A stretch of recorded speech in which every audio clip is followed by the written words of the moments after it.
नमस्कार मित्रों, आज हम बात करेंगे प्राण ऊर्जा के बारे में। प्राण ऊर्जा, जिसे हम लाइफ फोर्स यानी कि जीवन शक्ति अथवा मानवीय विद्युत शिक्षण जैसे विभिन्न नामों से भी बुलाते हैं, उसके बारे में आज हम जानने की कोशिश करेंगे कि शक्ति का हमारे शरीर में क्या उपयोग है, क्या इसकी महत्ता है, क्या इसके लाभ और हानि, क्या इसके लक्षण हैं और क्या इसके कारण हैं, और अगर हमारे शरीर में प्राण ऊर्जा कम हो जाए तो किन उपायों के द्वारा हम अपने प्राण ऊर्जा को विकसित कर सकते हैं अथवा बढ़ा सकते हैं।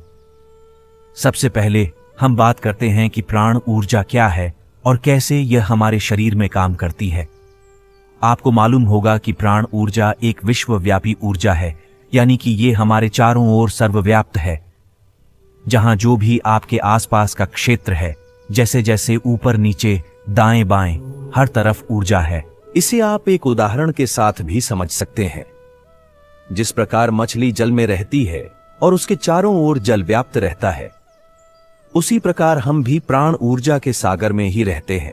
और जिस तरह मछली जल में रहकर जल को पीती है, वैसे ही हम भी इस प्राण ऊर्जा के सागर से प्राणों को निरंतर खींचते रहते हैं और इसी प्राण ऊर्जा के द्वारा ही हम जीवित रहते हैं। जिस प्रकार खून हमारे शरीर के अंदर हमारी नसों में चारों ओर दौड़ता रहता है, इसी प्रकार हमारी प्राण ऊर्जा भी हमारे शरीर के अंदर चारों ओर दौड़ती रहती है और हमारे शरीर को जीवन बनाए रखती है। जिस प्रकार एक कार को चलाने के लिए एक इंजन अथवा मोटर की आवश्यकता होती है, उसी प्रकार हमारे शरीर के अंदर भी हमारे साथ जो ऊर्जा चक्र है, उनको दौड़ ढाने वाला और हमारे शरीर के सभी अंगों को संचालित करने के लिए जिस ताकत की जरूरत होती है, वह ताकत है। और जिस प्रकार विद्युत उपकरण को चलाने के लिए इलेक्ट्रिसिटी की जरूरत होती है और अगर वोल्टेज कम आए तो वह विद्युत उपकरण ठीक से काम नहीं कर पाते, ऐसे ही हमारे शरीर के अंदर भी विभिन्न प्रकार के उपकरण होते हैं, जैसे कि हमारा हृदय, किडनी, लिवर इत्यादि। इनको भी सही तरीके से चलने के लिए प्राण ऊर्जा की उचित मात्रा की जरूरत होती है। लेकिन अगर हमारे शरीर के अंगों को प्राण ऊर्जा सही तरीके से उपलब्ध नहीं होगी तो भी यह ठीक से काम नहीं कर पाएंगे। इसीलिए हमारी प्राण ऊर्जा जितनी प्रखर होगी, उतना ही हमारा शरीर और हमारा मन तंदुरुस्त रहेगा। लेकिन अगर हमारी प्राण ऊर्जा कमजोर होगी तो हमारा शरीर और मन भी कमजोर पड़ने लग जाएंगे। उदाहरण के लिए आपने देखा होगा कि कई बार अगर आपको कोई भारी चीज उठानी हो तो आप एकदम से नहीं उठा पाते, लेकिन अगर आप अपनी श्वास को रोककर विश्वास को भरेंगे और उसे अंदर रोक कर रखेंगे और फिर उस चीज को उठाएंगे तो आप बेहतर तरीके से उसे उठा पाएंगे। ऐसा क्यों होता है? ऐसा इसलिए होता है क्योंकि पहले आप केवल अपनी ऊर्जा का उपयोग कर रहे थे, लेकिन जब आपने अपनी सांस यानी कि अपने प्राणों को जब अपने अंदर भरकर रोका, तभी आप उसे आसानी से उठा पाए। तो कहने का तात्पर्य यह है कि अगर आपको अपने शरीर और अपने मन को मजबूत रखना है तो आपको अपने प्राणों को मजबूत करना होगा। और इसके अलावा आपने यह भी देखा होगा कि हमारी जो प्राण ऊर्जा है वो हमारे शरीर को पूरी तरह से देखभाल भी करती है। उदाहरण के लिए, जब कभी आपको चोट लगती है तो आप ध्यान भी नहीं देते थे और एक आधे दिन में वह चोट अपने आप ही ठीक हो जाती है, क्योंकि ब्रांडी ऊर्जा अपने शरीर को खुद से ही ठीक कर देती है और आपको कोई दवा की भी आवश्यकता नहीं पड़ती। इस तरह हमारी प्राण ऊर्जा बेहतर तरीके से निरंतर कार्य करती रहती है और यह न केवल हमारे शारीरिक, मानसिक या भावनात्मक विकास के लिए आवश्यकता, बल्कि हमारे आध्यात्मिक विकास के लिए भी प्राण ऊर्जा की बहुत आवश्यकता है। तभी तो कहते हैं कि प्राण ही आत्मा है या आत्मा ही प्राण। और जो हमारी प्राण ऊर्जा ही है, वो कुंडलिनी शक्ति के रूप में हमारे सूक्ष्म शरीर में जागृत होकर ऊपर के चक्करों तक पहुंचती और हमें समाधि के मार्ग पर या मोक्ष के मार्ग पर लेकर जाती है। इसीलिए किसी भी प्रकार का विकास, चाहे वह शारीरिक हो, मानसिक हो, भावनात्मक हो या आध्यात्मिक विकास हो, सब में आपको प्राण ऊर्जा की जरूरत पड़ती है। यह प्राण ऊर्जा चाहे हमारा शरीर सो भी जाए तब भी अपना काम करती रहती है। यह प्राण ऊर्जा ना तो रुकती है, ना थकती है, ना आराम करती है, ना सोती है और ना ही कभी खत्म होती है। ये बिना रुके हर पल 24 घंटे अपना काम करती रहती है।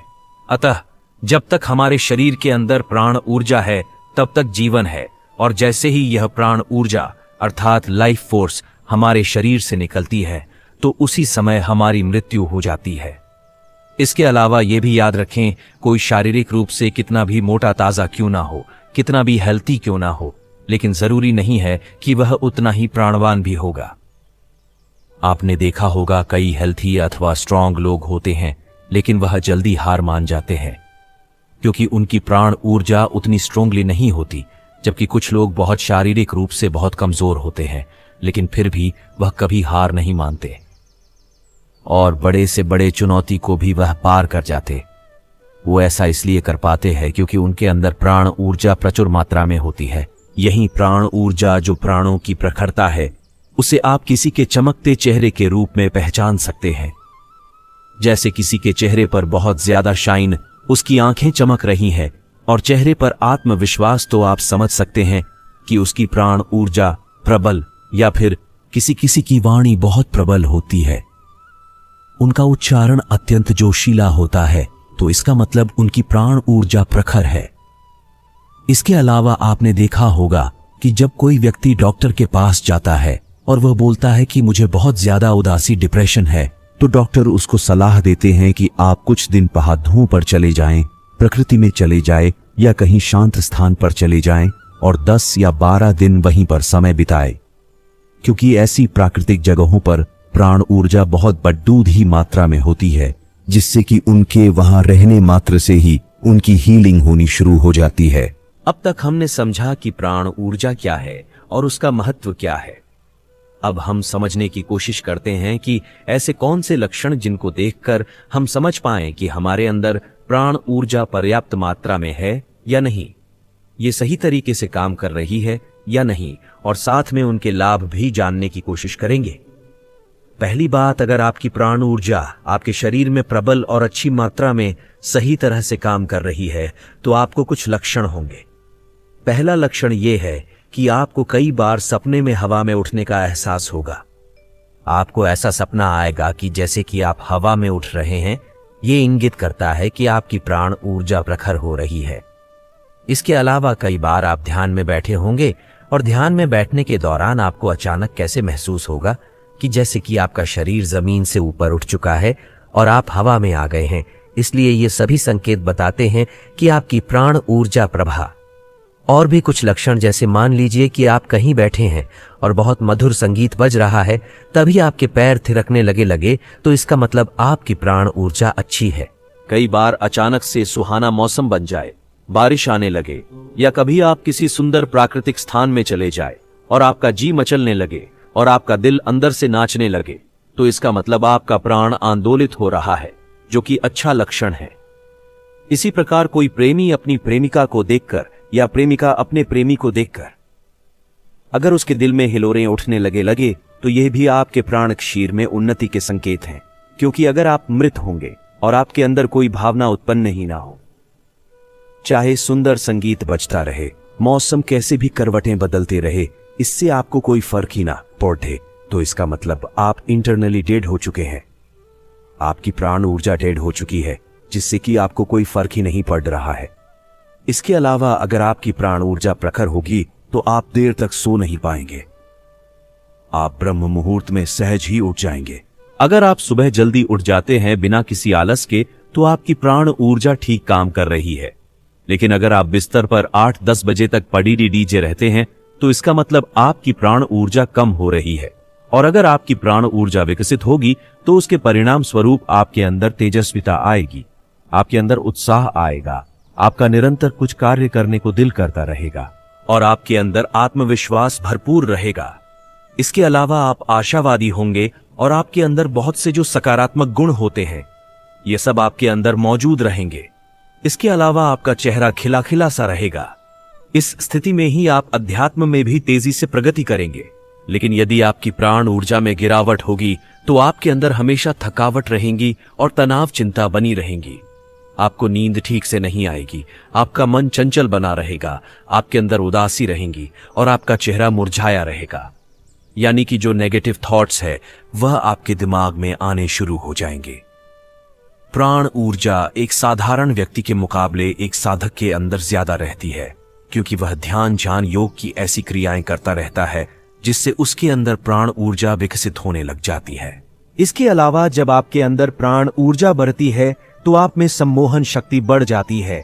तत्पश्चात आप में आकर्षण बढ़ जाता है, जिससे लोग आपके पास आने के लिए आतुर हो उठते हैं।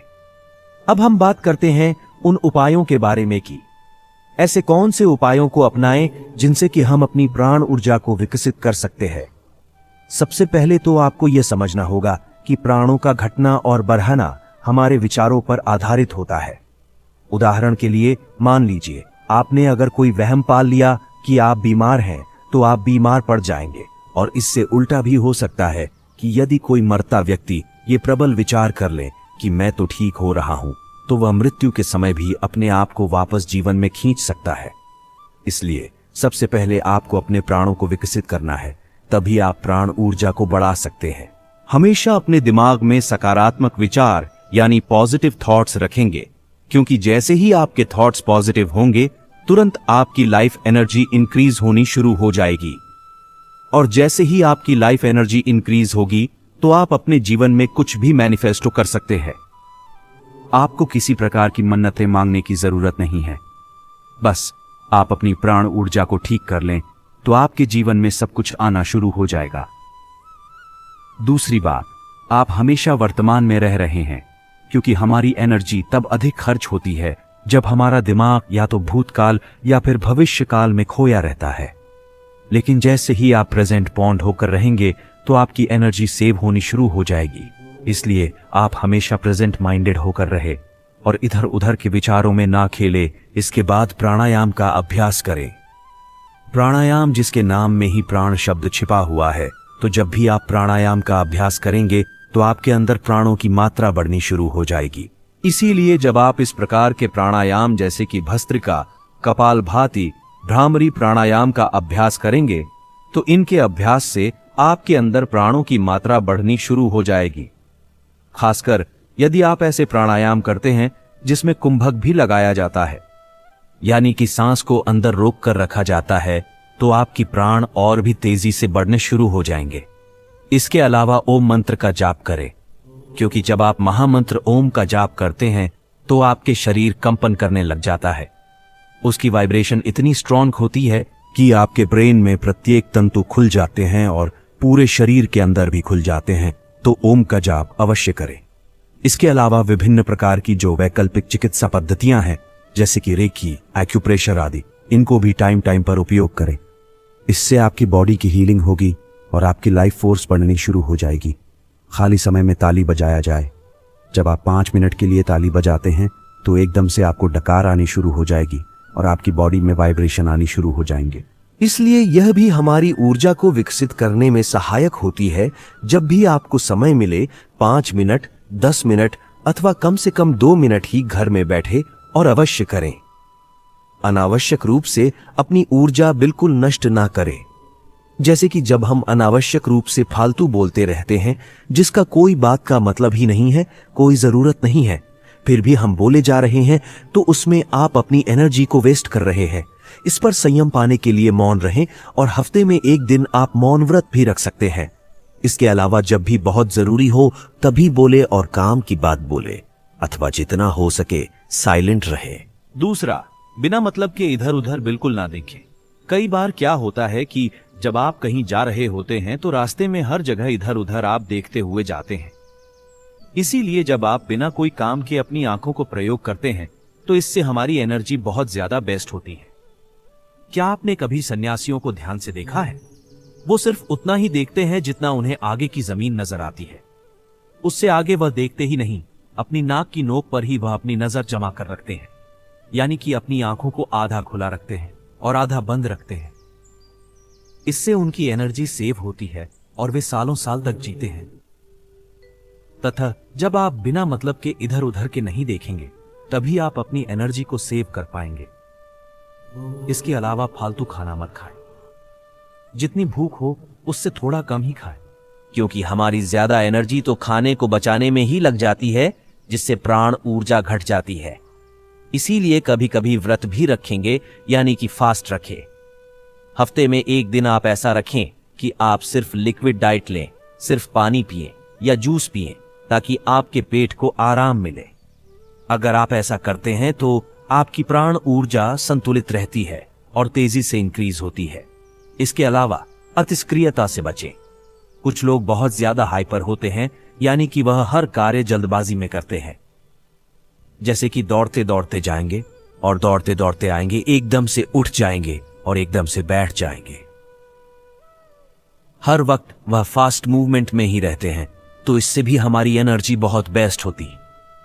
इसीलिए थोड़ा रिलैक्स रहेगा और अपनी गति को धीमा रखें। कोई भी कार्य करें तो शांतिपूर्वक करें, क्योंकि जितना ही आप शांतिपूर्वक कार्य करेंगे उतना ही आपके अंदर प्राण ऊर्जा की बढ़ोतरी होगी।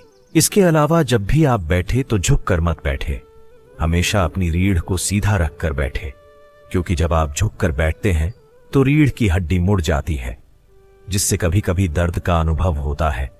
इस अवस्था में प्राण ऊर्जा तेजी से घटने लगती है। इसीलिए जब आप सीधा बैठते हैं तो आपकी बीमारियां खत्म हो जाएंगे और आपकी प्राण ऊर्जा बढ़ने लगेगी। अधिक कामुकता से भी बचें, क्योंकि जब आप बहुत ज्यादा काम वासना के विचारों में लिप्त रहेंगे तो आपकी एनर्जी लीक होती रहेगी। इसलिए ब्रह्मचर्य का पालन करें। आप खुद को जितना हो सके उतना काम वासना को कंट्रोल करके रखें। इसके अलावा उथली सांस कभी मत ले। जनरली हम बहुत ज्यादा ऊपर सांस लेते हैं और फास्ट ब्रीदिंग करते हैं, जिससे प्राण ऊर्जा सही से प्राप्त नहीं हो पाती। ब्रीदिंग करें, क्योंकि जब आप डीप और मेडिटेशन ब्रीदिंग करेंगे तो आपकी प्राण ऊर्जा अच्छी तरह से आपके शरीर में प्रवेश करेगी। हमेशा पॉजिटिव लोगों के साथ रहे और नेगेटिव माइंड लोगों से दूरी बनाकर रखें।